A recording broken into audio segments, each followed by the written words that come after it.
Good evening, everybody, and welcome to Unpopular Reviews powered by absolutely nobody. My name is Stephane and Willie, and my co-host for tonight is a UPR original. He is the man that is also known as the Ultimate Fan. So let's bring him on, Mr. Patrick, the Ultimate Fan Nelson. Hey, how's everybody doing, guys? Good evening, How you doing, Patrick. Stefan? I'm good, sir. Did you watch Smackdown tonight? Yes, I saw. Yes, I saw it. You saw it. You saw it tonight. You sure you took a Except, little bit of time with except, that answer? no, because I have to go. I went downstairs to help my mom with something. Okay. Helping I your just mom did is that. good, guys. Remember, if you're watching SmackDown, mom asks for help, definitely help mama. So we're gonna get right into the show, guys. Everybody knows Friday Night SmackDown is the A show, the new A show. I'd like to On the say, A show, um, fact. but but SmackDown started up with a video recap of Becky Lynch winning the WWE SmackDown Women's Championship from Bianca Belair in 26 seconds at SummerSlam, and we went right into a promo from the man. Becky cut a very convincing babyface promo. It was a bait and switch, so we are all like, "Oh, she's a babyface," and then she turns it up and says that she has absolutely nobody to thank but herself, and she has no apologies to give, and literally that she's going to take over. She's ahead of the SmackDown Women's division, and Bianca Belair interrupts her and says, "Hey, I want my title back." Talking about time. You beat me in 26 seconds. Then Zelina Vega comes out.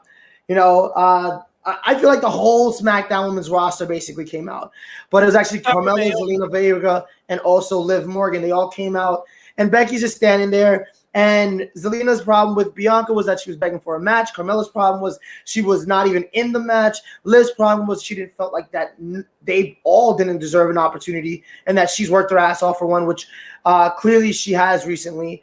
And it all ended up with Bianca one more time asking Becky, "Hey, let's tear the house down tonight. These other women don't matter. I want a title match with you." And Becky just said nope and fucked off. And we go to commercial break. When we get back, there is a fatal four-way elimination match happening. Pat, what did you think about this fatal four-way? I really enjoyed that match. There was some moments. It was good. Like I really thought that Zelina and no, yeah, Zelina did good anyway. But Liv Morgan, I thought Liv Morgan was close to winning. Yo, she turned up the stakes a little bit. I love to see more of the women getting more more out there. That was a good match. But of course, my girl Bianca Belair won. I was happy about that. She should have Definitely. never. She should have never gotten. She should have never qualified. She should already. She should already be given a rematch.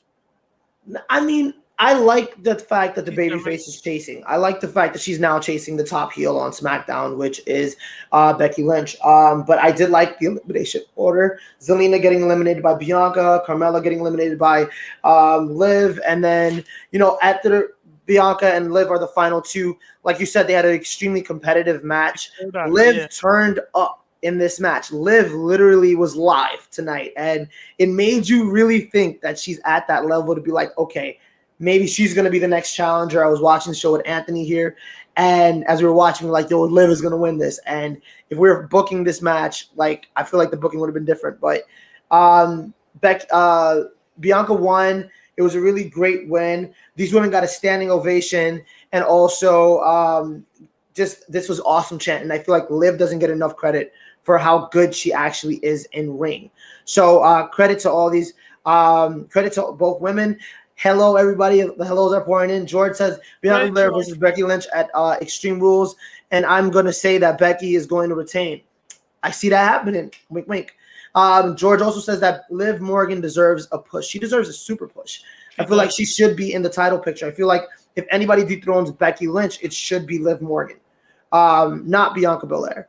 I think that should happen. I feel like that would be a good change of pace, especially if they move Bianca to Raw after Extreme Rules. She's not gonna move Bianca to Raw. She's gonna stay on SmackDown. Cause You SmackDown. never know. You never know with what USA I wants, and they're two different I networks. can see. I can see Sasha Banks gonna go to Raw. I'm not sure. We got to see. We got to wait till Super SmackDown. Speaking of Super SmackDown, if anybody's in the New York area for Super SmackDown, I will be live there. The Ultimate Fan will be live there. And if you guys see us, please wait till you talk to us. That's going to be great.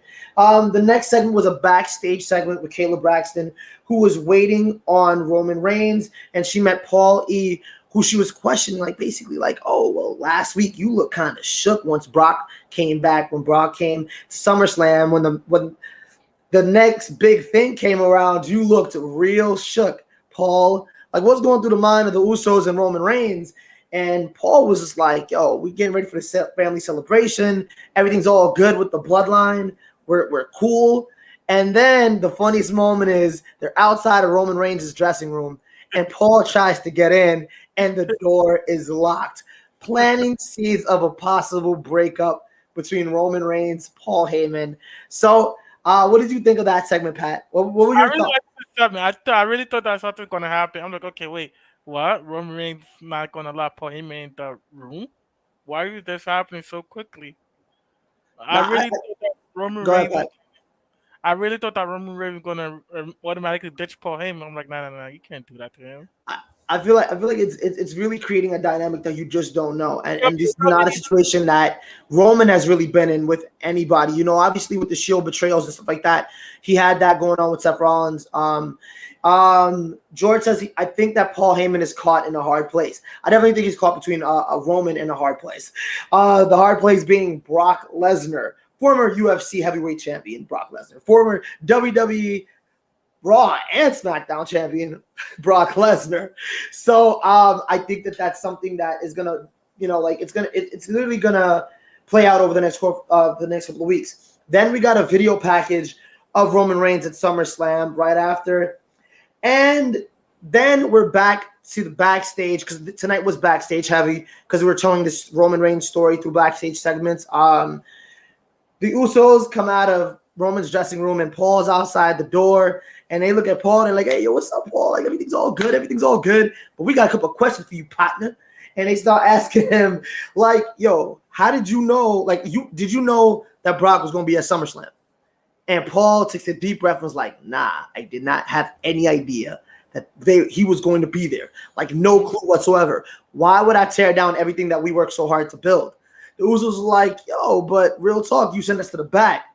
And then Paul chimed in. He was like, I send you out of the back. Our tribal chief sent y'all to the back, thus planting more seeds because already the Usos don't trust him. And they walked right in that room. It was like kind of like, like when you have your little brother and you don't want your little brother to come in the room behind you, you lock the door. And that's kind of what they did to Paul Heyman. And I felt bad for Paulie. I really did because Paul looked so hurt. He looked he looked so damn hurt. So Pat, what were your thoughts of like the follow-up segment with the Usos? What did you think of that, bro? Uh, I think the Usos should have get a they should have cut some slack for Paul Heyman. I think Paul Heyman he had no idea. Now Paul Heyman he's in a riffraff. He's in a riffraff between Roman Reigns and Brock Lesnar. He's in a riffraff. It's like a custody battle that's about to happen. No, I It's mean, he about to definitely, hold in front of our faces, you know? it I think definitely is, and I feel like it's a great thing. I feel like when you put a challenge in front of a champion, any champion, it could be heel or face. This is definitely a challenge for Roman. Roman's going to get tested. Roman was tested at SummerSlam by John Cena. He is going to be tested in the next couple of weeks, given the fact that we don't know when Brock Lesnar is going to verse off against him. We don't know if it's at Extreme Rules or Blood Money. So those I are thought things that we have to see.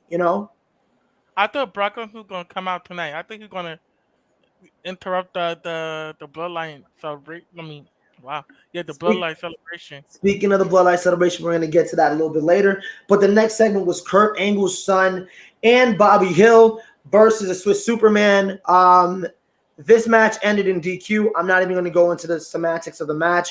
It was DQ'd. Cesaro won by DQ when Bobby Hill came in the ring and punched him in the back of his neck. He got beat down at the end of the match. And they both said for the Academy. That was that segment. Pat, any thoughts on it before we move on? Not really. I didn't like that. I liked that match. Definitely. The next segment, and I'm okay. Elvis says Brock isn't what he used to be. He could leave forever, and I'd be happy. I won't miss Brock, just like we won't miss you if you leave right this minute. Just go. The Blows Bloodline t-shirts are sick. I agree. got a list of t-shirts I got to buy from WWE, and WWE's trying to make me broke with buying all their t-shirts. I got like George. I got like about 8 or 10 t-shirts that's in my drawer. They're thus brand new. the ultimate fan. Thus the moniker, the ultimate fan. Patrick has pinups. He has posters. He has WWE title belts. Pat has everything. Like, look at the back of his wall. This man is a super fan. The next segment was Kayla Braxton waiting for Roman Reigns in the parking lot, the SmackDown Live parking lot. And Baron Corbin shows up in a Bentley. And he says, "Don't call me Baron Corbin anymore. Call me Happy Corbin." And he says his luck, that luck is finally on his side. And when we get back from commercial break, Corbin is hitting the ring. He has a fresh new entrance music that, to be honest, it's crap. I do not like his new entrance music, but I do like the fresh suit. I love the fact that he has more confidence. He's a heel at this point, which I thought we were going towards the face aspect with him. Now he's a full-on heel. He said he went from Corey Graves had a really good call because tonight Corey Graves and also if everybody's heard, this guy is off of commentary. I forget his name, but he's off of commentary because he has COVID. So Kevin Owens and also Corey Graves are on commentary. So it was a really good night of commentary. But when Corbin came out, he was just talking about his journey and just talking about he was poor. And then Pat, fix your mic. Static, bro. You gotta plug it out and plug it back in. Yeah. Thank you, brother. Appreciate you. Corbin basically came out and he's talking about his rags to riches to rags to riches. You're good, bro. His riches to rags to riches, and how lucky he got when he went to Las Vegas.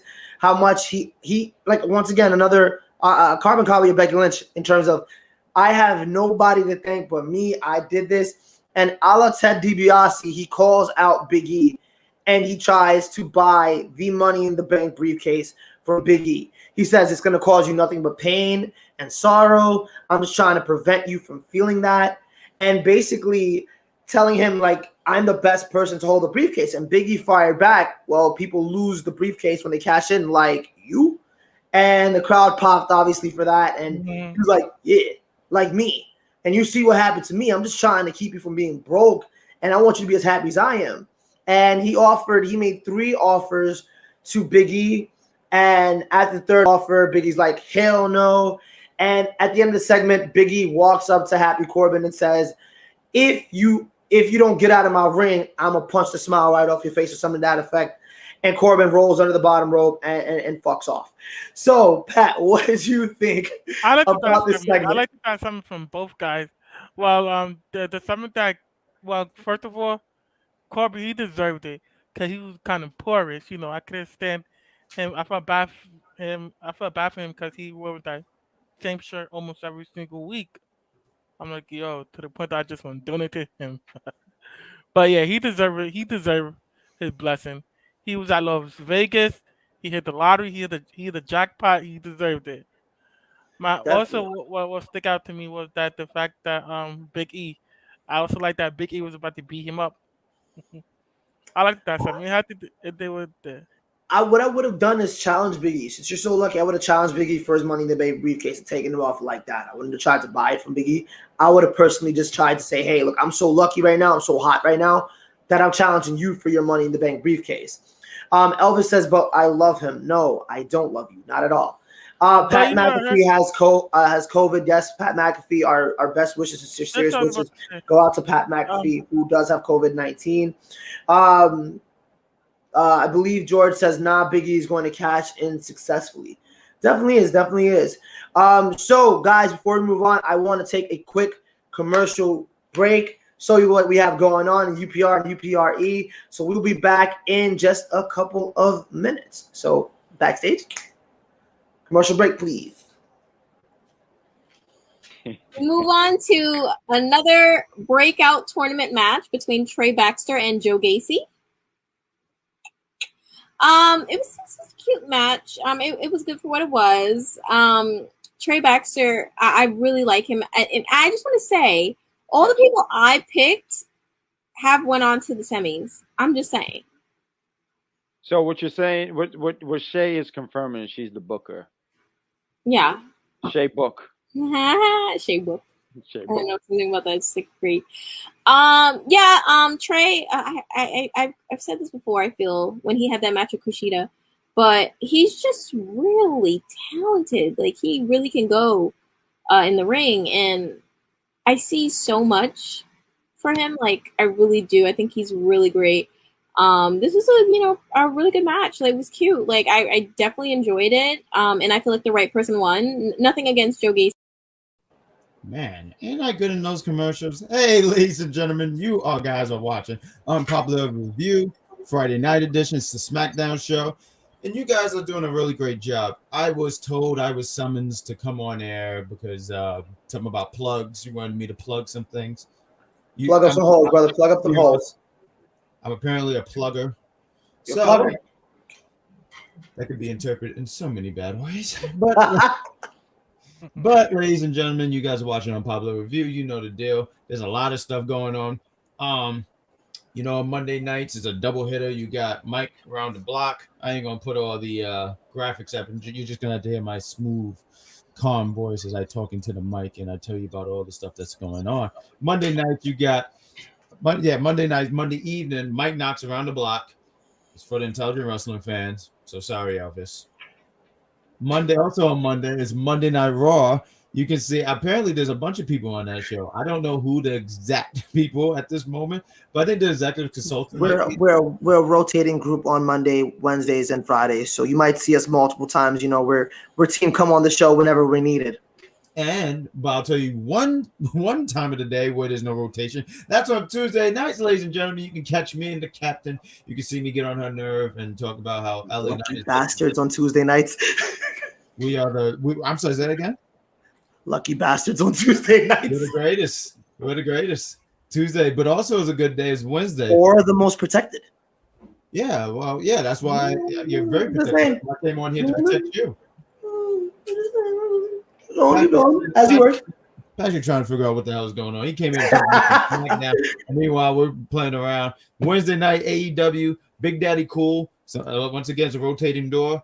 Friday, same thing. I mean, I know it's your show, Stephane. So you're the lead, you're the man on this show.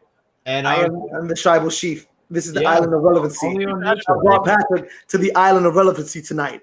Oh, you on fire today? Huh? Would you have a fireball to do the show? I had a couple shots, a couple Smirnoff, couple shots, I'm feeling good tonight, loose. So that's pretty much all the plugs. On Tuesdays and Thursdays is entertainment. You gotta follow us on Facebook, Instagram, Twitter, Twitch, all the stuff that you'll know what show is happening. But for now, that's all I got. I'm going to leave it to you two gentlemen and continue to have a kick-ass show. Thank you so much to our plugger who is filling holes for us and making sure we're all plugged up. So, guys, welcome back to Unpopular Review. Guys, if you haven't heard already, please please love, share to your wrestling fan pages, guys. If you guys are new to Unpopular Reviews, please hit the subscribe button if you're watching through YouTube. Follow us on Facebook, Twitch, all the social media platforms to see when we're having shows. So the next segment we're going to go through is a replay of Edge and Seth Rollins at SummerSlam. This was arguably match of the night. Matter of fact, it wasn't arguably match of the night at SummerSlam. It was match of the night at SummerSlam, from both of their entrances to the little nuances in the matches to the submission finish that Edge put on Seth Rollins. It was just an amazing match from start to finish. And we got a promo from Edge, who early in the day was like, all right, well, you know what? I defeated Seth Rollins. I had to go to this dark place that I'm like going to. It affected me in my home life. It affected me at work. But guess what? I triumphed over him, a generational talent. He really took nothing away from the talent of Seth Rollins. And then he said, I'm going after the Universal title. So once again, Edge is just pushing himself right back up into the title picture. And as my brother said, hey, it ain't over between Seth and Edge at all, not by a long shot. And then we get the drip god himself cutting a rebuttal promo. And in that promo, I mean, Seth Rollins as a promo affiliate is one of the most underrated. And he cuts this promo where he's like, look, SummerSlam, you were the better man. So I want to say one thing to you. I congratulate you. He's wearing this big fur overcoat. He got this cut up white shirt. And he's like, look, I give you full credit. You beat my ass at SummerSlam. But to get myself back into the title picture, I feel like I got to be a little bit more like you.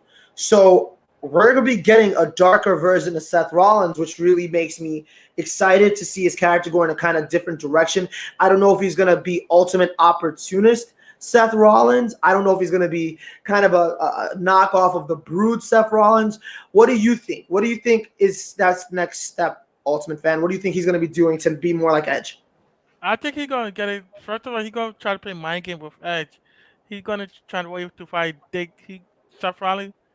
He's gonna try to wait to find He's gonna try to wait to live inside Edge's brain. Okay. I don't. He may bring back the. I don't know what he's gonna do, but he has something in his plan. I think he's gonna go on a ramp. He's gonna wreck everything that Edge earned. Who do you He may think? interfere.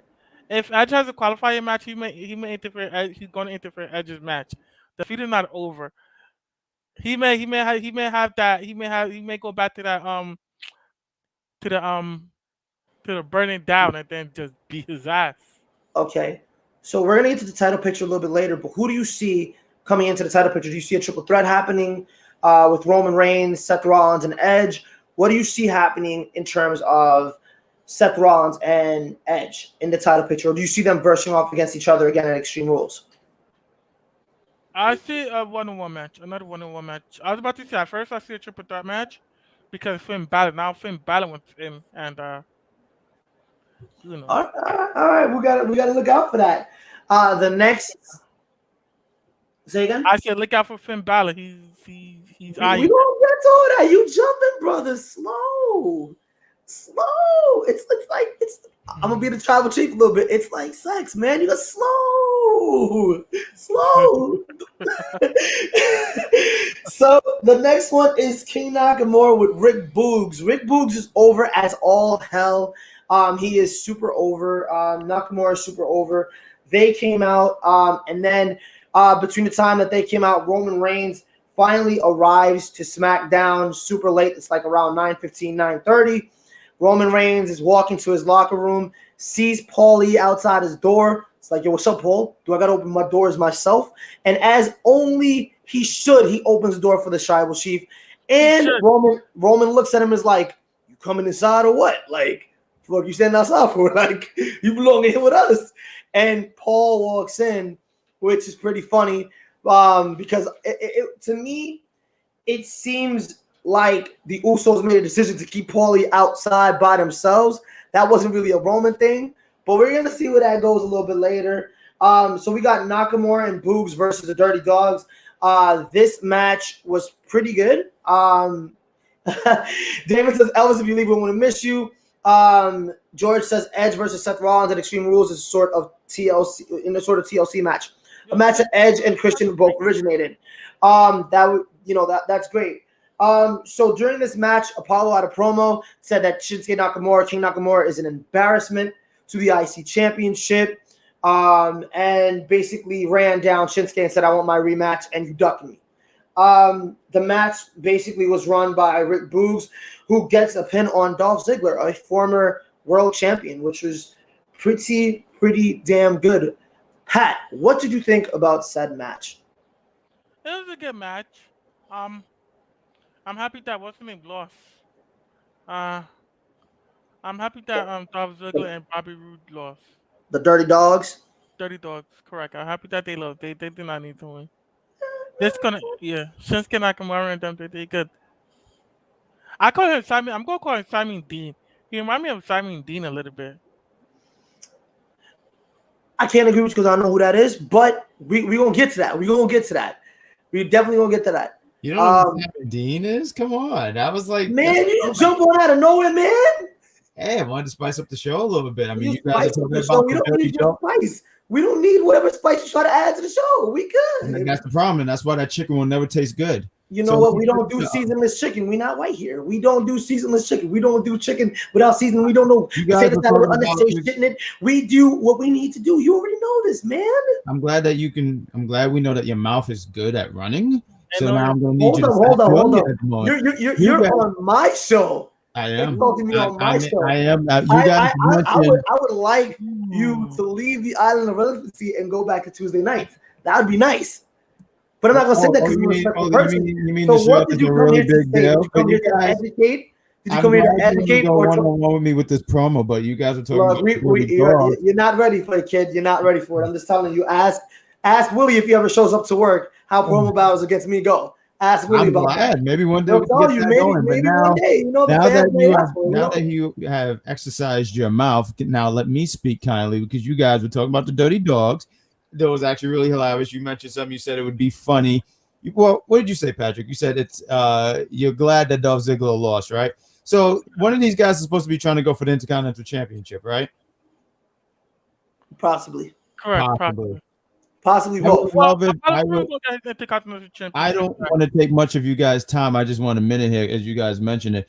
I've always been a fan of Bobby Roode. I always thought he deserved more, but seeing him, if it is him, because Dolph Ziggler to me is dead in the water. I mean, I like Dolph Ziggler; he's a great talent, but I think he's just there to do what he has to do.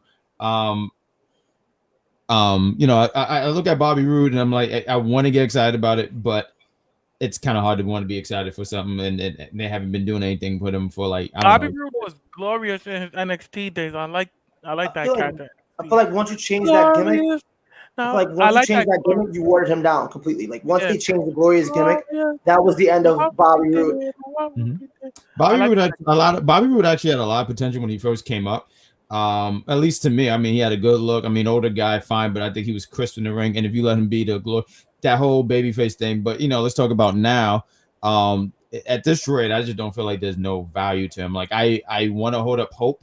But it's hard for me to do it because every time it seemed like just a little bit, they give a little bit, it's nothing. So I just wanted to put my 2 cents in. You guys are doing a phenomenal job. Down. And I will be backstage. Ladies and gentlemen, thank you for watching Unpopular Review, Smackdown edition. Like my main man Steph said here, like, love, and share, please. That helps us out. And you guys keep killing it. All right, thank you. Hold up for the intelligent fans who know that we have been talking for a little minute. We're about to get towards the bottom of SmackDown, so I want to slow it down. If you just got here, we want to show you a little bit of the other things that we do. So Ron in the back, if you please, sir, can play some nice commercials for these wonderful people, so our mouths can have a break and we can take a little bit break. Hey, Egypt. Egypt, what's up? Egypt. Commercial break, if you would, sir.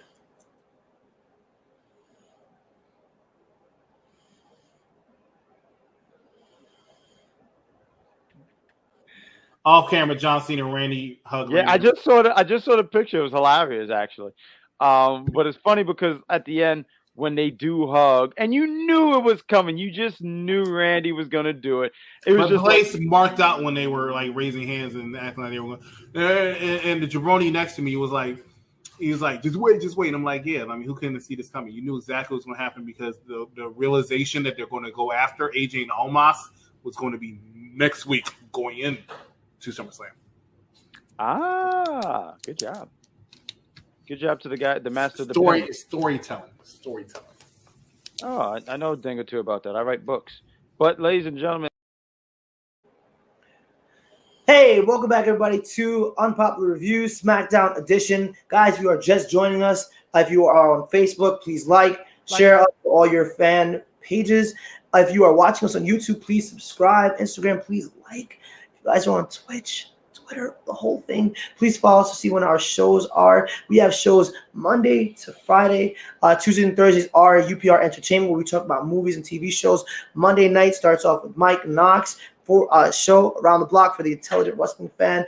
Then Monday Night Raw review. Tuesday nights, it's Shay and also bad guy Jack on Tuesday night NXT. Wednesdays, Steven is holding down the fort with A-Dub. And Fridays, me, Island of Relevancy, and whoever they find to join me on Fridays. Tonight, I am joined by none other than the Ultimate Fan. So we're talking about SmackDown, and the next segment we're going to talk about is Naomi. Now, this is a subject close to Patrick's heart. Patrick is a huge Naomi fan, so I want to give complete justice to how much of a fan he is. He's pointing at her picture right now somewhere on his wall. We cannot see because his computer is too far from his wall. But in this segment, Naomi got traded out of nowhere. She got traded. Like, mind you, the draft is probably next week or the week after. Naomi gets traded, and it makes me so confused. She walks up to I'm sorry. I was about to say Mandy Rose, but thank you, brother, for waking up out of your sleep and telling me Sonya Deville. I love you, bro. Literally, Sonya Deville. She walks up to Sonya Deville. Sonya Deville's on her jack, and basically is like, "Hey, what are you doing here on SmackDown?" Naomi's asking for a challenger. She's like, "I didn't even know you were coming to SmackDown. I don't think you can keep up, but we can discuss this next week." Literally, throughout this whole segment, I was saying, let her join the Bloodline. She has no other trajectory but to join the Bloodline. And it literally makes the most sense storyline-wise for her to join her family within the Bloodline stable. She's now on Friday night. So, Pat, I do want to give you a little bit of time because you screaming ahead of me. You like, here, I got to talk about this. I got to talk about this. Let me in. I got you, bro. Let's work in beats here. What you got to say about it, bro? Talk to us. You see that? I see a feud right there. Well, this could lead up to a storyline. I just thought about something while I watched SmackDown. This could lead to a storyline. Anyway, the more if Sonya Deville keep on say, oh, next week, if Sonya Deville keep on saying, oh, I don't have a match for you at this moment, come back next week or so, Naomi could get frustrated, right? She's gonna go so frustrated, and then maybe the Uso gonna come to her and be like, hey, yo, join the Bloodline. Naomi gonna take that into consideration. You know, she's gonna probably turn heel. Well, that could lead her to a slowly heel turn. Yo, she's gonna attack people. She's gonna just straight up fighting people. I think that would probably make the most sense. Yeah, I would love that. I still love Naomi anyway, but I would love that. I would support Naomi. I would love that. I'd be a mark for that. I'd be like, oh shit! I would jump on my chair. I really feel like, Patrick, you would jump out of your chair if Naomi. It has anything to do with Naomi. It could be the worst thing in the world, and you jump out of your chair. I was happy to see her. Like, oh shit! Wait, I know you're happy to see her, and then once she got drafted before everybody else. Hold up. George said, "I can see that Naomi should be in the Bloodline, but if you add Tamina, and that would be sick right there. If Tamina's knees can keep up." Egypt says, "I could definitely see that happening. Definitely a lot of people that could see that happening, which I feel like is a really good thing. I feel like it would be good for her to be part of a stable that's beneficial to her, and literally showcases, the Bloodline needs somebody in the women's division, and they need somebody to tear up that women's division and possibly win the SmackDown women's title at some point. And Naomi's definitely the person to do it. We've discussed it before on UPR, the most athletic superstar in WWE besides Bianca Belair, besides Charlotte. She's one of the top athletic women in WWE. Also a two-time SmackDown Women's Champion, very decorated champion in her own right. So I definitely, as George says all the time, I can see that. I want to see that. I would mark out for that as well, because it would be WWE using her in a very smart way instead of keeping her face. And definitely they could start that off by her feuding with Sonya Deville, and that gets Sonya Deville back into the ring. We all know Sonya Deville has kind of been an authority figure since she came back to pro wrestling after the incident that happened with her, I believe in 2019 or 2020. So it would be a good way to reintroduce her to the fans and definitely get a good feud going. And even have her attack some babyfaces, stuff like that, Pat, go ahead. I'm about to say, yeah, that the incident happened in 2020. It happened in 2020. Yeah, remember, it was an I Quit match. I think the loser had to leave WWE between Mandy Rose and Sonya Deville, and then that's why Sonya Deville had to leave to take some personal leave of absence or something. Definitely. And guys, just in terms of stalking is never cool. Do not stalk wrestling personalities. Do not stand in bathrooms, wait for them. Do not, write them letters. It's creepy. Guys, we all are wrestling fans and we love what they do, but at the end of the day, job's just a job, and they're doing a job to support themselves and their families. They definitely don't need us as fans making that harder for them. And you know, you wouldn't want anybody showing up to your job and stalking you or making you feel uncomfortable. So just remember, we can mark out and mark hard, as the mark says, but remember, there's a limit to that always. Our next segment was Dominic Mysterio and Rey Mysterio in the back, and this was possibly the funniest shit I saw all night. And there was a couple of funny moments, but this to me was the funniest thing. Dominic is talking to Rey, and Rey basically breaks up with his son. He's like, yo, son, I love you, but we can't keep doing this. You need to go forth and prosper on your own. I'm going to go and do me. You go and you do you. You go and you ascend. I feel like I'm blocking you. I'm holding you back. So you leave and you go that way. And, you know, Dominic wasn't for all the shit, but he was like, look, Dad, if you believe in me, I'm going to go and do this. I'm going to go and handle this. This is what you're choosing, but I got you, bro. And he goes out there. We don't know who he's going to fight. And we thought of a bunch of people. Like, I feel like I thought of Brock coming out and squashing. I thought of so many people. I thought of so many people that could have came out. I thought Adam Cole for one. You said Adam Cole, but his contract is actually up, I believe, today or yesterday. Between today and yesterday. But who comes out? Sami Zayn. Sami Zayn is the first major test of Dominic Mysterio as a single superstar. And Dominic failed royally. Dominic tried to hit a 619, and Sami ducked it and pulled the rope, and Dominic landed almost on his freaking head. There were so many moments, and mind you, I know that when Dominic came out, he had Rey by his side. Rey went to the back. Rey ran out for some reason. If his presence was going to help his son win, Dominic finally hits the 619, and Sami's such a great talent. Like, I love Sami Zayn. I love the way he can turn around a match. He can make you believe he's in danger and then turn it up to 10. Sami gets him in the corner with the exploder suplex and snap haluva kick right to the face, pins his ass, walks out the ring. I ain't wanted to do with you.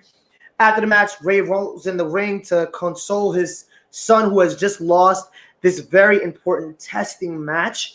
And he basically shoves off Rey and he rolls under the bottom rope, and Rey is talking to him up the ramp. And that kind of ends that segment. I feel like I see a feud over here. I can see a feud possibility between Dominic and Rey Mysterio. That'd be a good feud because Dominic knows his father. Dominic knows Rey Mysterio very well. That'd be a definitely good feud. They could make something magic out of that feud. I feel like it needs to happen. I feel like as a test of or maybe next week. Maybe next week Rey Mysterio Rey Mysterio have his own match, right? And then Dominic still may be at ringside. And then once Rey Mysterio loses, Dominic may not have to be at ringside. Dominic may just stay at the back in the back arena. Then Rey Mysterio go back. Where were you, Dominic? Where were you, Dominic? Then it could be a big ass argument. What do you think? I want to ask you guys, the fans. Do you think this is going to possibly culminate at Extreme Rules? Do you think we're going to get an Extreme Rules match between the Mysterios? Extreme Rules in 4 weeks from today. So I do believe 4 weeks, rather. So comment. Tell us what you think. Do you think that there's going to be an Extreme Rules match between the Mysterios, or are you going to save it for Crown Jewel?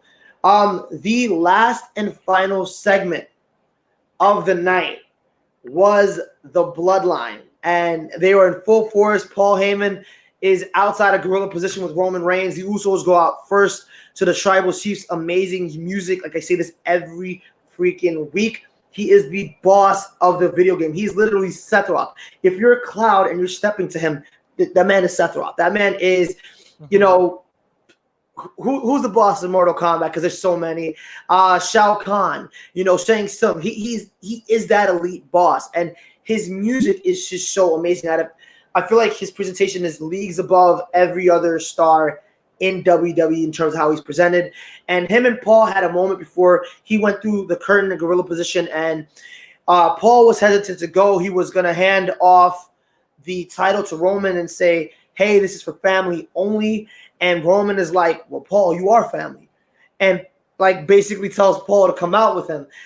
That happened for two reasons, because Roman is shook of Paul betraying him with Brock Lesnar. And two, I feel like it's that energy where you have to watch the snake, the person that you know to be slimy and be a snake. Mm-hmm. I wrote a couple notes here. The Bloodline shirt, I agree with you, Pat.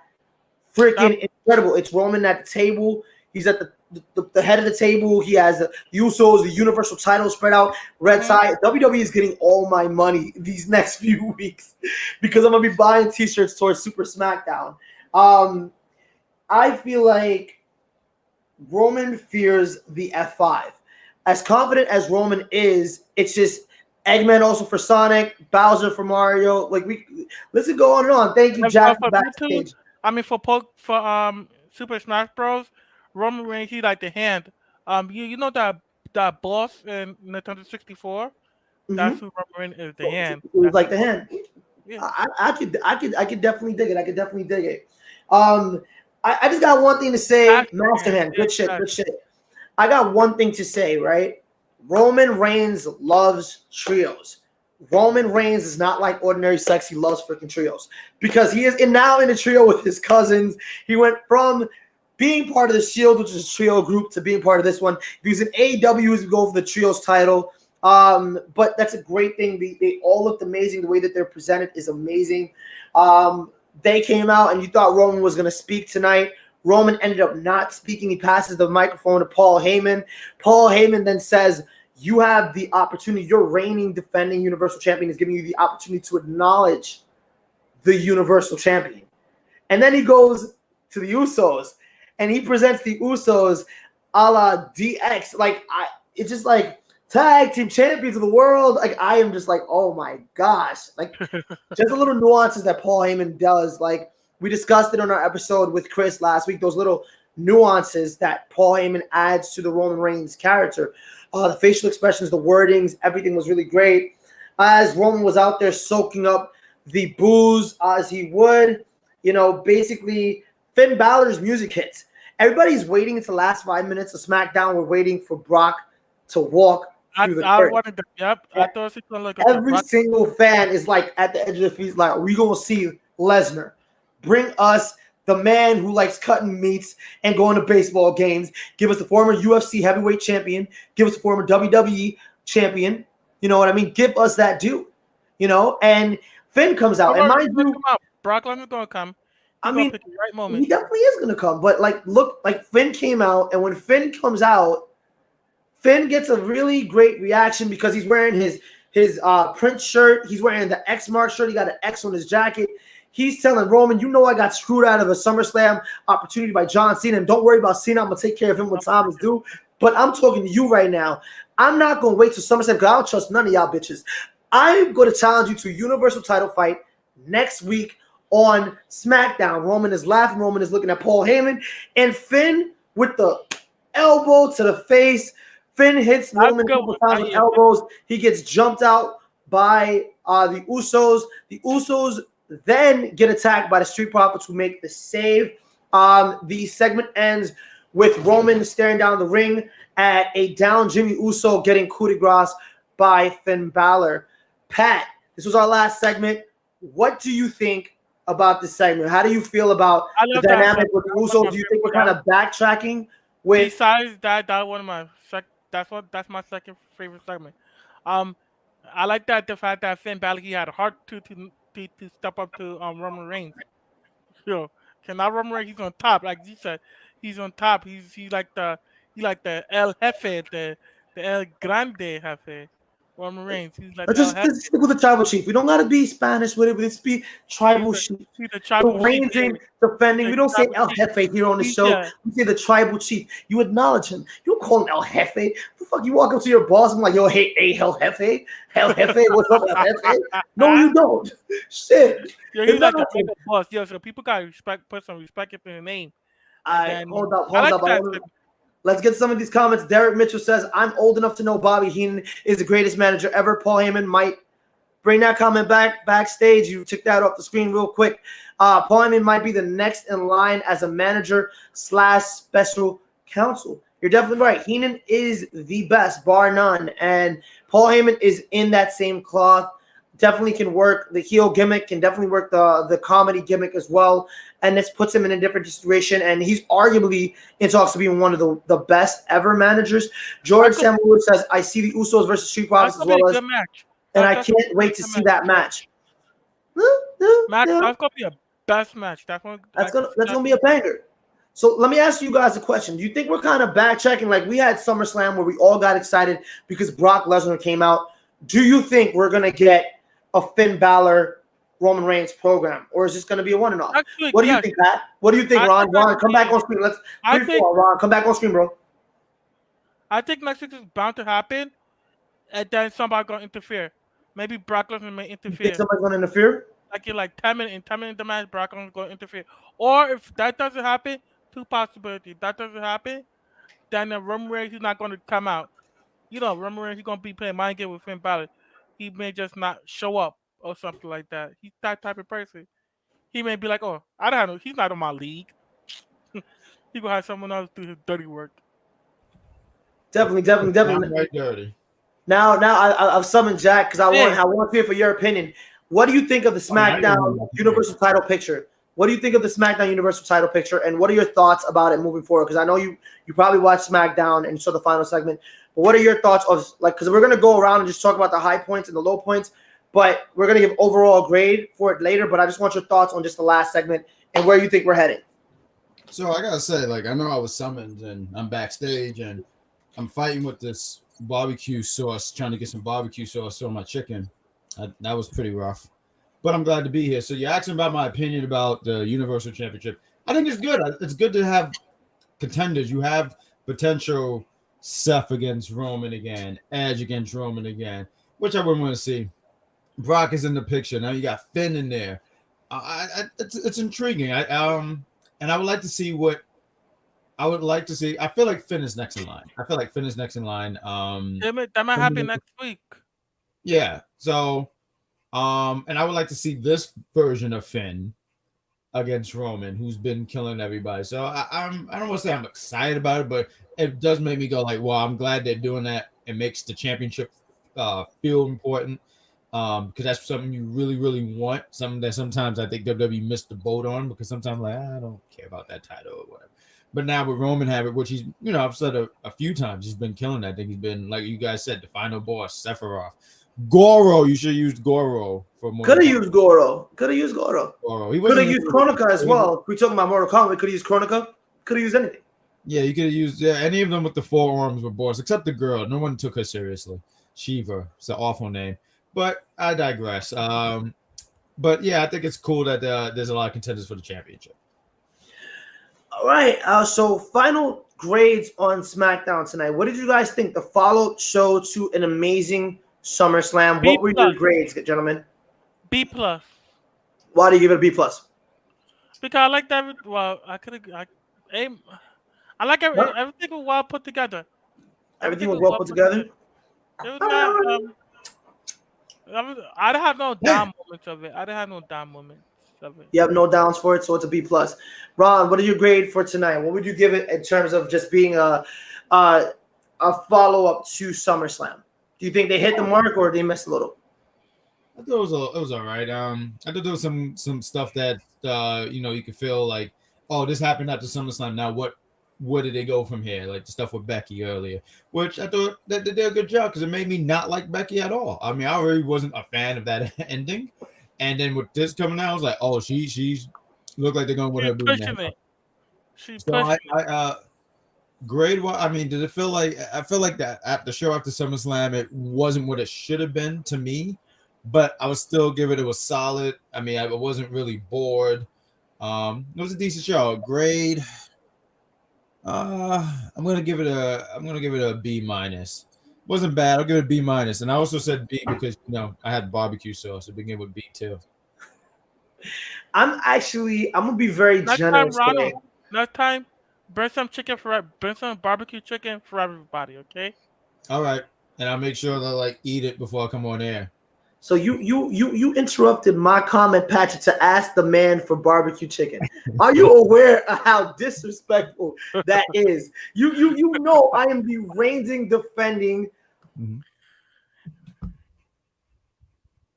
Isn't it better when you just can't hear him talk? Exactly. Yeah, you're right.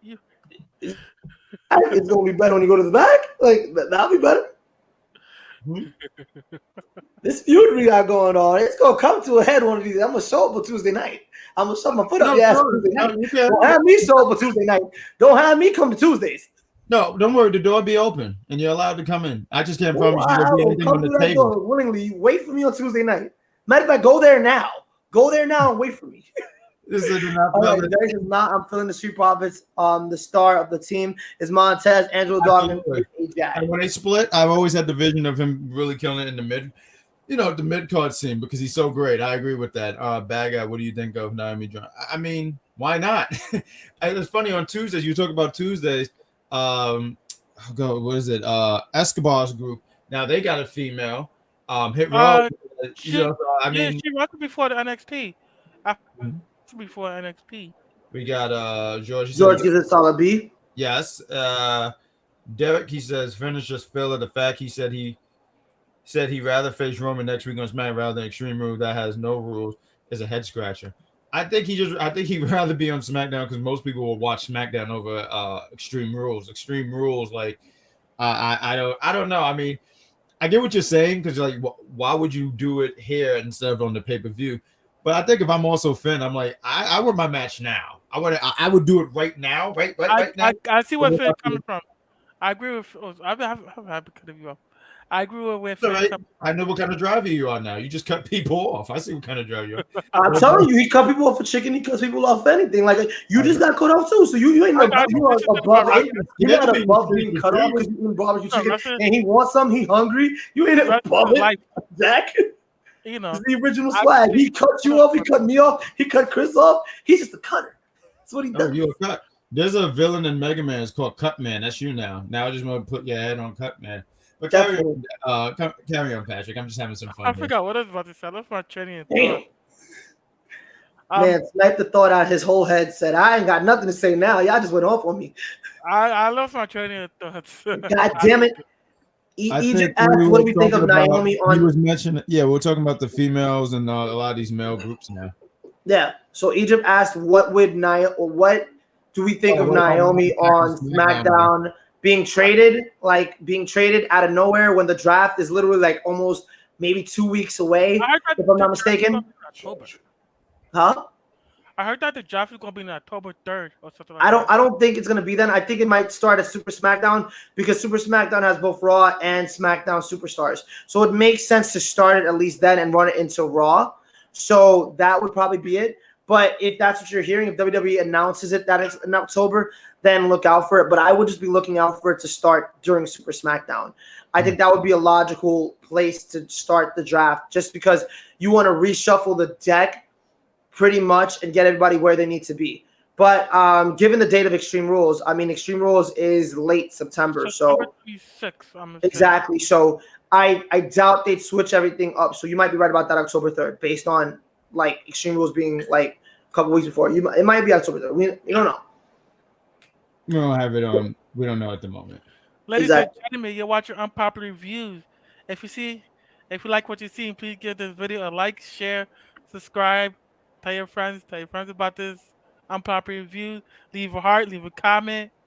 Tell your friends, tell a friends. I haven't did this in a while, so I slack. It's all right. Patrick just said, I'm going to practice right now. Fuck what y'all got to say. I'm going to practice fucking the goddamn show up.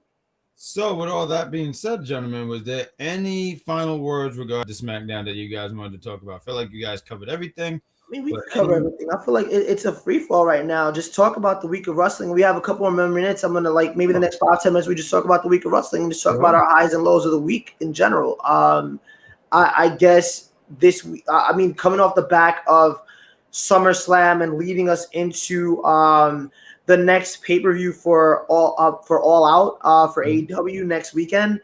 I feel like it was a very good week of wrestling. I feel like NXT did what it needed to do. I'm kind of afraid about Adam Cole's situation. Is Adam Cole going to AEW? Is he staying in WWE? That's a very scary situation, seeing that WWE is losing a lot of top-tier talent, and they're now saying they're not going to be looking into indie wrestlers as much anymore. They're going to be working on homegrown talent, which is a first for WWE because WWE has been collecting freaking indie wrestlers like it's going out of style. It's like catching them like endangered Pokemon. So that's like sort of like what you've grown to expect. Yeah, you know what I'm saying. Pokemon, we got the references here. But, at the end of the day, like what a time to be alive. I say this kind of every week. What a time to be alive in wrestling. Like where we're talking about Brock Lesnar as a babyface. We're talking about CM Punk wrestling for the first time in 7 years. You know what I mean? We're talking about Christian being Impact World Champion. You know what I mean? Like, what a time to be alive with, like just everything going on. Bobby Lashley potentially being in a feud with some of the biggest names ever. Like years ago, we couldn't say this. You know what I mean? We only thought Bobby Lashley was world title material. Now he's a world champion. You know what I mean? So I feel like the week of wrestling was really good. I'm keeping my eyes on NXT. After Ilja Dragunov's match with Walter, I definitely want to see more of him on the NXT brand itself, the US version as well, though he does have no obligations in the UK because he's their champion. But also Kaylee Ray. I feel like that's a person for everybody to look out for because as soon as she's done on NXT, Vince is going to want to call her up because she was literally one of the longest reigning women. I believe she's the longest reigning NXT UK Women's Champion. So, days. Yeah. But I do have one question about SmackDown before we continue talking about wrestling overall. What the fuck happened to Toni Storm? Toni Storm debuted and then fucked off. Gentlemen, where did Toni go? Like, we're looking for Toni Cakes. Where the hell is Toni Storm? Gentlemen, what are your ideas? It's not really her fault. It's not really. Now that SmackDown women, the SmackDown roster, I'm just looking at it right now. Well, the SmackDown roster is fully stacked. I don't know if they're gonna have room for her. She could go to. I'm telling you the truth. Yo, she could go to Raw. She could probably dominate. Right her to Raw. Patrick, where is she? Come up with a place. Where? I don't think she's gonna be shy. She's gonna be showcased that much. If she go to Raw, then homie, you had a whole freaking Naomi without a match tonight. If Toni was on the roster, she could have faced off against Toni Storm. That could have been a test for both of those women because they're both amazing. Toni is no slouch in the ring. Storm 0, Storm 1, whatever she's calling her, Storm, I want it. I want Tropical Storm. Storm, Toni, bring it to me. Give it to me. George says, I believe Adam Cole is going to AEW. It's going to stay in WWE, but that's my opinion. Good stuff, George. George, keep going. What else did you say, George? Kaylee Ray is the next NXT Women's Champion. Okay. We got George. He says they have nothing for her right now. I guess meaning Toni Storm. Elvis the liar is sitting there saying she's apparently there, and that's not the case. No, that is definitely not true, Elvis. Nobody's in your room except your bald doll that you call Toni Storm. It's okay. Okay. Yeah, Elvis. You know. I had a question to ask that guy, right? Because I asked that question on Twitter. Sure. Do you think so the women's division? Do you think now that the women's division is stacked? I'm just saying from like both brands. Anyway, do you think that WWE should add I think I asked you that one time. Do you think that the WWE should add another like a mid-card title to the women's division? Absolutely. That way it could get wait. The reason I said that it could get someone like Naomi or someone like Zelina Vega or what's the name? Fam. Let me ask you a question. I'm sorry, I don't want to interrupt you, but you interrupt people for chicken and anything else. I'm going to interrupt you when you make a stupid comment. So I don't want to be dismissive of an idea that is strategic, right? Okay. Think about this. We already have problems with the men's mid-card titles in WWE. They have problems around those titles. Now you're going to add the problem of mid-card women title to the picture. WWE got to get their shit straight first with the men's titles. They have to get their shit organized with the NXT titles and their mid-card titles. The women's championships, the tag belts for the women's championships are irrelevant. Who are our women tag champions at this point? Can you tell me? Ron, can you tell me? Who are women champions? Natalya and Tamina. Natalya and Tamina? When was the last time they wrestled? Natalya got injured. Welcome to the show. Got injured. Yeah, Good point. Natalya got injured. She's in the hospitalized. Good point. She's been hospitalized. She popped her ankle. Why are those tags still featured on the Raw though? You can still have Tamina out there with her title, talking about next challengers, calling people out. Why isn't she?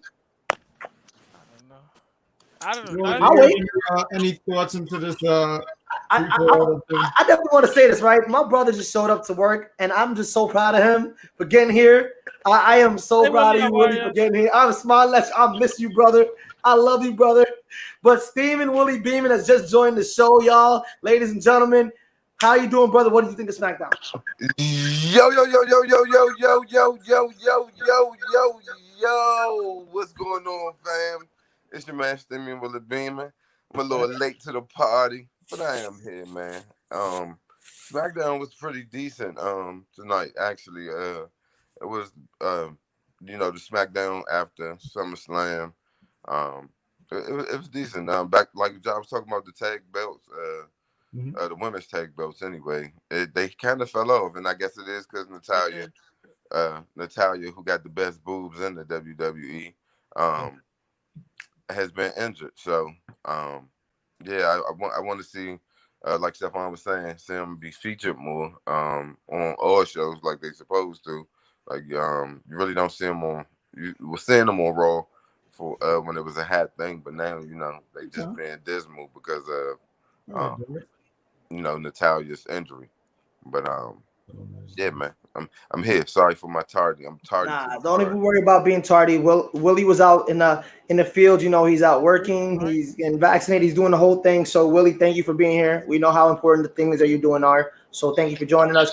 But that leads us to our next segment because I cannot move on without a segment in my show, and that segment is what keeps Beeman steaming? What makes Beeman steaming? What makes Beeman steaming? Can we put that graphic up? Do we got that graphic in the back? Let me see. I don't know. I gotta see. Do we have it? I gotta.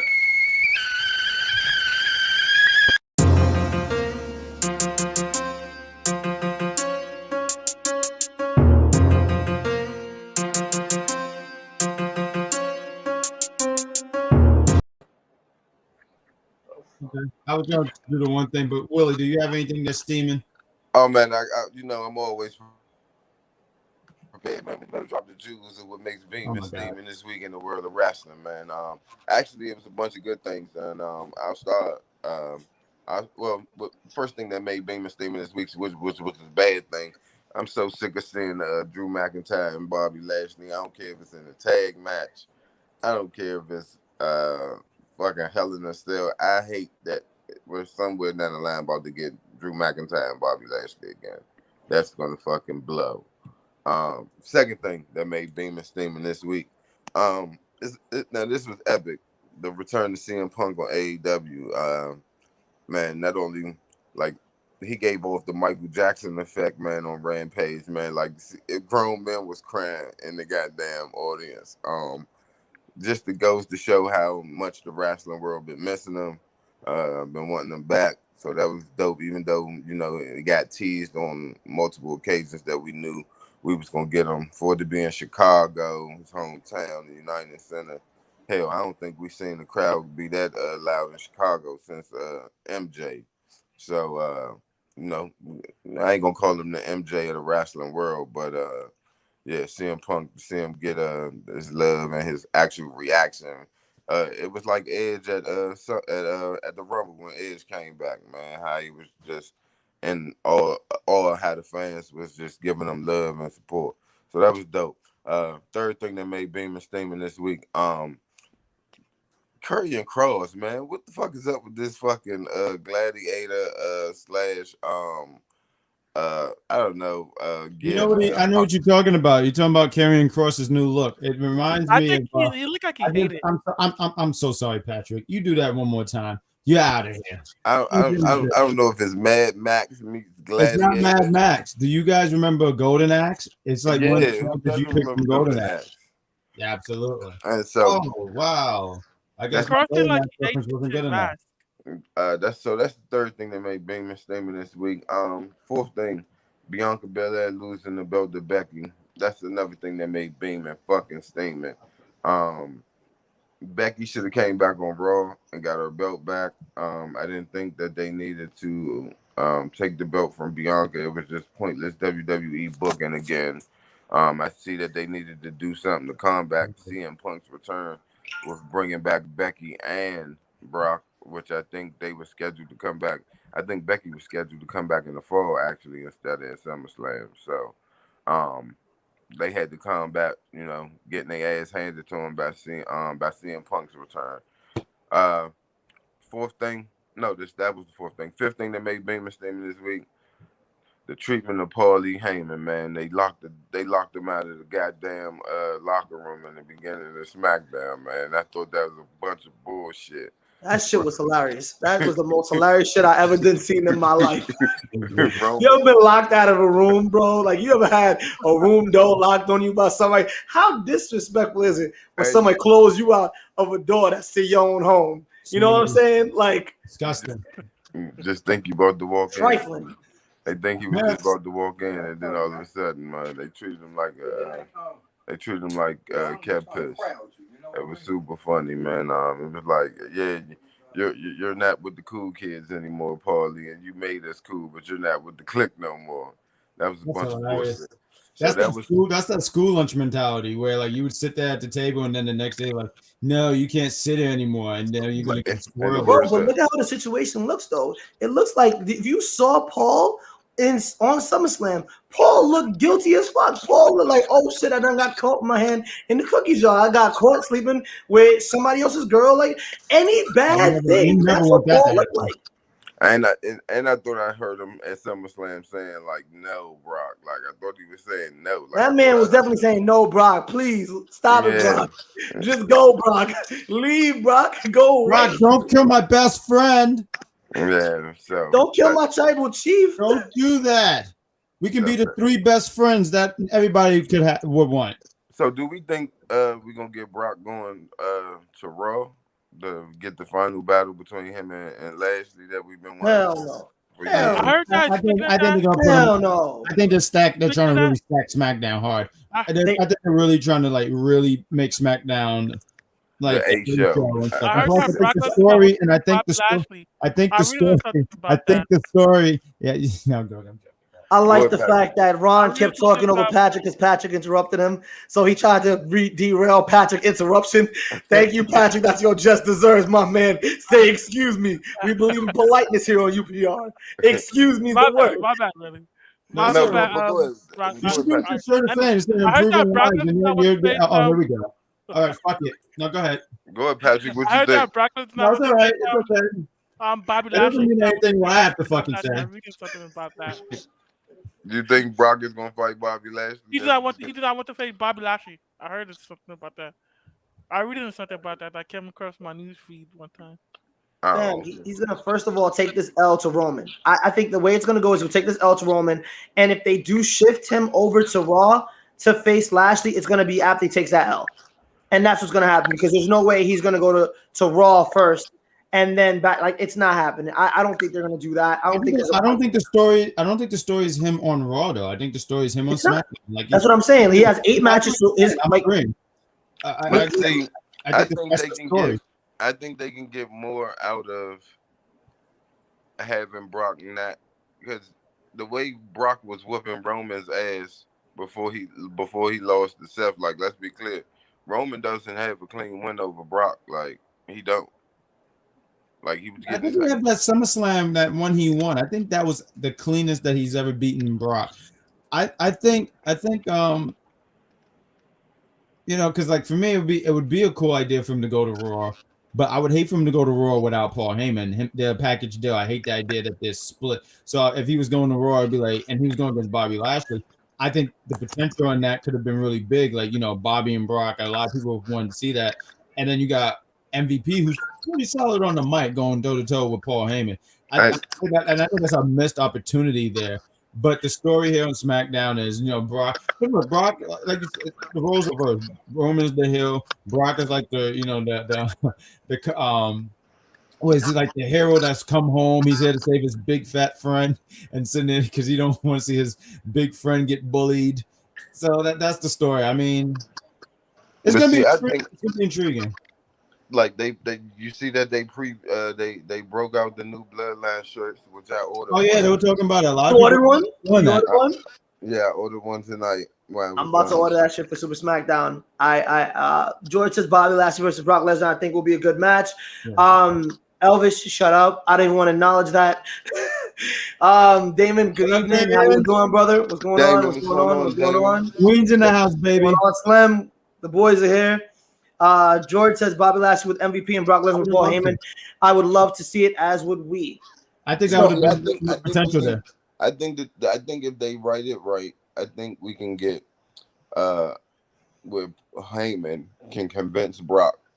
You know, I'll still be you're the advocate for you, but I'll advocate for you while you're on Raw. And I think we get Paul Heyman with both champs on both shows. And we could do that. You could do that because listen, not the main roster. I'm sorry, the roster split. Let's be real. It don't mean nothing. It has no meaning. Like, I wasn't Baron Corbin on that show like 2 weeks ago looking for $1. Like, the breath don't mean anything. Make it easy. We talk about the forbidden door in AEW all the time, and there's a forbidden door in WWE, which is called basically SmackDown to Raw. You know what I mean? And they cross that forbidden door every freaking week. We had Naomi cross the forbidden door this week and get drafted to SmackDown out of freaking nowhere. Baron Corbin was poor man last week, begging for money on Raw. Gets Claymored out his boots a couple weeks back. So there's definitely just absolutely no way that I can't see a Brock Lesnar going to Raw because he's the legend, basically. Like, he's basically on a legend deal. He has 8 matches a year. He has a 1-year contract. So he's basically a legend here. So use him in a way that puts over somebody, or use him in a way that's going to elevate both shows. If you're saying a Roman match is going to elevate SmackDown, elevate SmackDown. But if you think that going Bobby Lashley direction, mind you, I don't think, and I'm going to say this is going to be an unpopular opinion, I don't think unpopular review. Exactly. I don't think there was a freaking point to have Bobby Lashley verse off against Goldberg. It made no point. It was no point. You could have put Lesnar in that spot. You could have interchanged those two and put Lesnar right in that spot. The stakes would have been higher. Huh? No, keep going. The stakes would have been higher, and you have that Paul Heyman dynamic, like 2 champions. You have 2 shows with 2 of your champions on it. Who is your allegiance truly with? Then Survivor Series, you have them fight each other. Then you put that dynamic of Paul Heyman, like, oh shit, like, damn. Like, who do I stand with? Because it's Raw versus SmackDown. It's bragging rights all at the same time. So then you have Paul Heyman in the middle, like, looking both ways, and you know Paul's nuances. Paul's going to sell the shit out of that. And Paul's going to show up on every show and big up the champion on every show. Even if Bobby Lashley was to verse up against Brock, it was going to be that MVP, Paul Heyman dynamic, you know what I mean? Even if you have Drew versus Brock, it's going to be that dynamic because Drew's pretty good on the stick as well. So I think that there's just so many ways and directions you could have gone with that. You know what I mean? So at this point, I like you said, it's a missed opportunity, but we have to wait and see what happens. Like, SummerSlam is away, Survivor Series rather is a ways away. We're going right into Extreme Rules. So I mean, we don't know. Like, I think that's like one of those things that, you know, we're just, you know, it's a kind of a hurry up and wait kind of situation with the WWE sometimes. And they're competing with AEW now. Like, the AEW definitely have to get in CM Punk. It ramped up the ratings. They're winning in the ratings. They got their $1 million on Dynamite. You know, with when Daniel Bryan comes in, that it's over. It's over. It's a new era. You know what I mean? So it's crazy. Even Beeman, what's up? Good to see you. I was gonna say, like, you know, when you say that, you don't mean over, like, because a lot of people just sit here and think, like, with all this. Don't get me wrong, the pickup of Daniel Bryan, CM Punk, great pickup for AEW. It's gonna be interesting in seeing what they do with it, but it's also what they can continue to do with that momentum. Okay, you got them, but what are they gonna do? Because if you start making them feel like regular people on that roster, people are not gonna care. I mean, you might still have those you know, the diehards who are gonna still be there and whatnot. Like I said, great moves. But, you know, a lot of people even sitting here right now like, oh, it's over for WWE. It's done. They're dead. And it's like, nah, they're not dead. It's just – and I like this. I like this a lot. I was talking to a friend. I said the good thing about this is now WWE has to be better. Now they have to be they have to go. Something about the home talent thing. I heard about it. I think even though right now they're saying, oh, we're not going to do anything with on the indies and stuff. We're not going to get a lot of indie guys. And they're going to worry about their hometown. I think worrying about their hometown is actually pretty good because they have a lot of names, a lot of talent. and they're not doing nothing. I thought it was really interesting. I forget her name. I think it was Alexa Valentino. Excuse me, Valentino on Tuesday. I know she did one match, and now she's in a faction. And I said, that's good. That's good. Like, now we can see what she can do. So I think that to me was like, wow, that's actually really good, because now you can actually do stuff with younger guys and stuff like that. But also worry about the main talent that you got. Like, I think it's a crime that Ricochet has been used like how he has been used. They just need to let Ricochet go. Like, that's been a waste. I want to talk about this, and I didn't mean to cut you off, but Damien said, "What's with the new NXT?" What did you guys think about that new NXT logo? I kind of like it. You know, was that? I thought. What I want to know. Where's Pat's box located from where I am? Because am I looking up at him in your screen? Because I just want to look at him directly and try to tell you what was there to like about that new logo. I see that they had Wale rapping over it. So, and see, that's the thing. I thought that they were going to make NXT sneakers. When I saw this hideous logo, I said, "Oh, they have a partnership with Nike, and like, what's his name? Wale is rapping over it." And I was expecting like this like Nike Foot Locker commercial with this colorful logo. But then I was like, oh, they're really using this as like a logo. Like, that's going to be the logo that's in the corner. I know they're trying to do new changes to NXT. I didn't think they really had to do a lot to change it. I'm going to stick by it because cheap plug, I do it on Tuesday nights with the captain. And I think NXT is relatively really entertaining. It's kind of lost its luster to me, like things that made it. I remember when it was kind of that underground thing and it was so cool. Like, it was cool when some of the guys would get called from NXT, and if you only watch the main roster and you didn't know nothing about that, we're like, oh, that's a treat. Wait until you see what this guy can do. So that I kind of missed that era of things. And even like that time where they were ramping up and getting a lot of indie guys, and they were making like these takeovers really feel like an indie, because I've never been in an indie show, and I love the feel that they were doing. So I kind of missed the certain special feels that NXT had.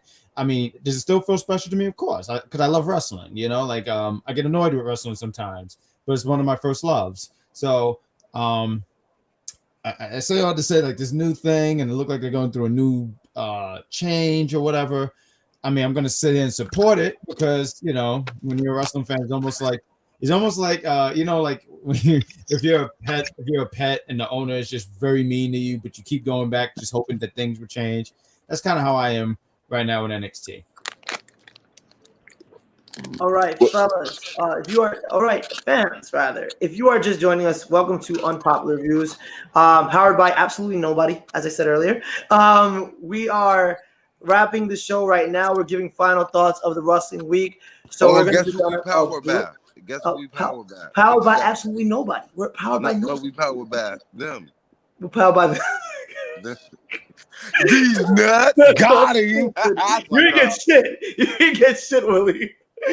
Anyway, guys, so rapid fire. What is your, I would say, your top wrestling moment of the week? We're gonna go in order. I'm gonna go Willie, then Jack, then Ultimate Fan, then mine, and then we're gonna end off the show with like that. So, top wrestling moment of the week, Willie. What was your top moment? Look in my eyes and what you see. Perfect personality.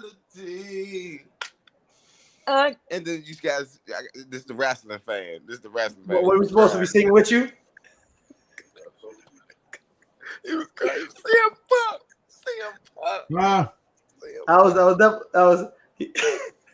That was my top wrestling moment of the week. Top wrestling moment was CM Punk's return to Dynamite.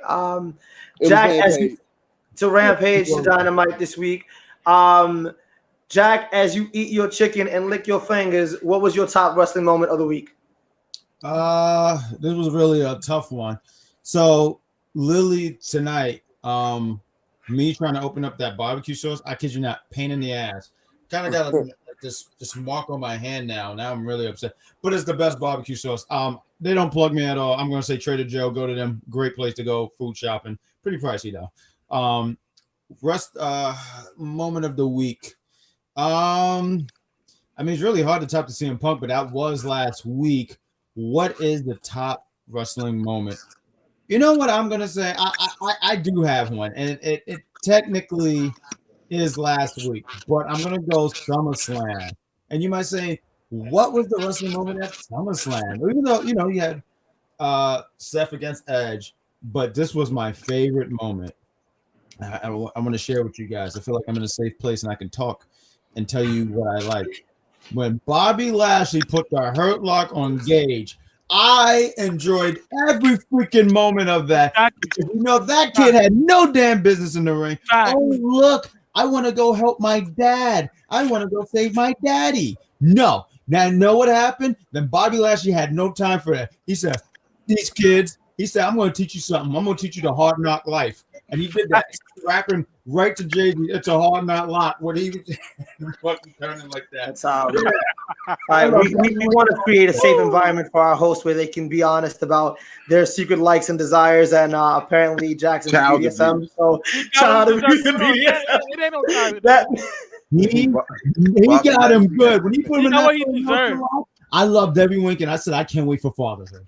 I can't wait. It's gonna be a while, but I said I can't wait. I saw Bobby, Bobby Lashley if had you that guys see mentality, Jack as a man. father, he's Fuck gonna them fuck kids. his kid up. Please, Bobby- please, just save they're his gonna learn child. the business. They're gonna learn the business. Go to the Jackson Academy. I'm gonna teach you everything. Jackson Academy. That sounds like some Joe Jackson shit right there, No bro. bullshit. That sounds a little like some Joe There you Jackson go, shit. baby. Yes. Trader Joe barbecue sauce. All right, Ultimate Fan moment of the week. My favorite moment of the week is Brock Lesnar coming back. That was a good epic moment. Brock Lesnar coming back. I like that. I like that stand there. And also, to piggyback on what Iron Jack said, Brock Lesnar put the Hurt Lock on. I mean, oh wow. Brock Lesnar. Brock Lesnar. Brock Lesnar. Hold Bobby up, now you're Lashley- talking your ass. Okay, I said, hold on, wait. Bobby Lashley been put the Hurt Lock drinking? on. That was a good one. Yeah, Bobby Lashley put the Hurt Lock on Gage. He deserves it. Yeah. Bobby Jay- Lashley had that. Bobby had that. No, he couldn't get arrested. Bobby Lashley had that mentality. Shut man. up, George. Fuck them kids. He was like, man, fuck that kid. Yeah, I was at the bar. Let me tell you something. I was at the bar right this past Saturday watching it, and then this guy said, "Oh, yo, you should," because I was clapping when it happened when Goldberg Bobby Lashley put Goldberg on and Hurt Lock, and then some guy said, "Oh no, you should not be happy." He said, "Yo, that's not right. That's not right." I'm like, I told him that you should not be watching this. You know what I think?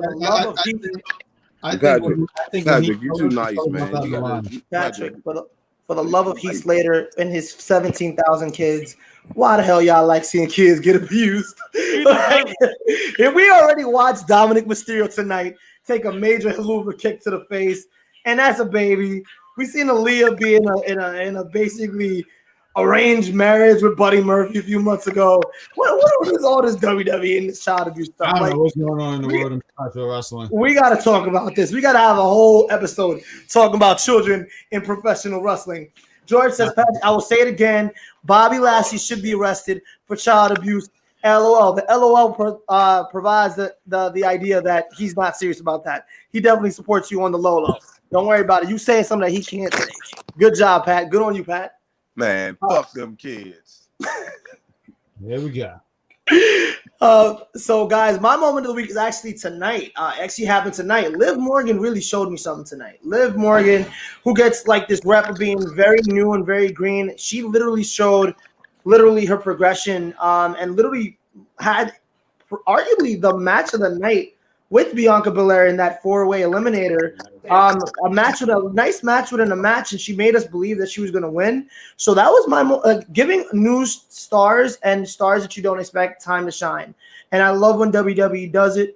So having Liv kind of go live tonight and show out, like I fucks with that moment. I fucks with that moment heavy. I really wish it was her that won the #1 contendership, so we could see a new goddamn match and make Bianca work for it a little bit more. But it is what it is. WWE in their 50-50 booking, but at the same time, you know, at the end of the day, we're gonna get a good match at Extreme Rules, so I can't really complain. But that was my moment of the week. So once again, guys, this has been Unpopular Reviews. This has been our Friday Night SmackDown review. We hope you guys had fun. Thank you so much for joining us. If you guys haven't already, like, love, share it to all your wrestling fan pages. If you guys are following us on YouTube, please subscribe. It helps us out. Any subscribing, any referrals to friends. Definitely something good. Definitely something good to do. We want to get more wrestling out to more fan pages, get a bigger following. And guys, we have content all week. And Jack's gonna tell you about our content all week. Go ahead, Jack.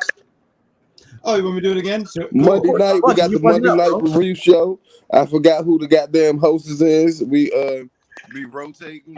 Sometimes it might be Steve. Sometimes it might be Ron. Sometimes it might be Stephane. Sometimes it might be Chris. Willie was like, "Fuck them comments." And then the one permanent two hosts we got is on NXT. I mean, yeah, y'all NXT. Shayla and Bad Guy Jack. Then you got Wednesday AEW with Big Daddy Cool, Steven, and whoever else his co-host be. I think David. Then Friday, you got shit. I don't know. Damn, my bad stuff on. Shit, if you showed up to work, you wouldn't know. You know it's my show. God damn it! Down there, alarms again, Willie. God damn it! wow. Shit. He's like, I don't know who's on Friday nights. Who the fuck show is this tonight? Why the fuck? So I'm gonna save this train wreck over here. Damien just says, just show up to find out who's on. Ladies and gentlemen, pretty much. We keep talking. We'll be here for another 2 hours. I'm ending this. Oh man, we're just gonna end this. Boys, everyone say their goodbyes, please. Everyone say that. Hey, ladies and gentlemen, thank you for watching Unpopular Review, NXT SmackDown edition. I'm really bad guy, but I didn't change my name. But Bad Guy Jack, the ultimate fan, Stephane and Willie Beeman, and Stephane. I mean, you gotta get a cool name, bro. Like, yeah. Don't worry about the moniker, bro. It's cool. The name is cool. Steph Duvella. Cool, bro. Steph, man, like you can't beat that. I ain't going back to being an administrator. I'm not going back to that slave name. Okay, we're gonna gonna give you a nice new step by step. Bad Guy Jack, the ultimate fan. Crazy, Stephane guys. Willie, Crazy, step by step. crazy disrespectful. Oh, and he did that. So everyone say goodbye because good night, everybody. Good night.